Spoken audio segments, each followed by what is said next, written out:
பெரிய ஏரியில் ஒரு மீன் குடும்பம் வாழ்ந்து வந்தது. அந்த குடும்பத்தில் 3 மீன்கள் இருந்தன.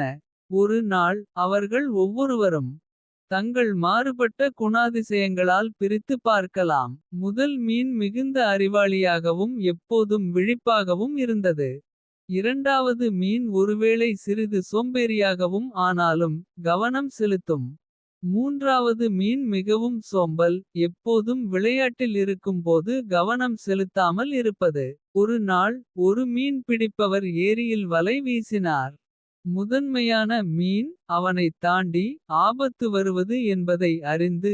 உடனடியாக ஏரியின் வேறு மூலையில் நீந்தி சென்றது.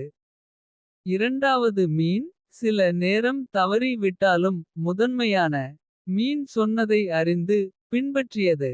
மூன்றாவது மீன் எப்போதும் போல விளையாட்டில் மூழ்கி ஆபத்தை பற்றி கவலைப்படவில்லை.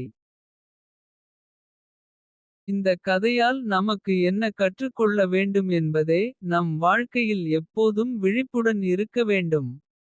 கவனமாக இருந்தால் நாம் ஆபத்துக்களை தவிர்க்கலாம்.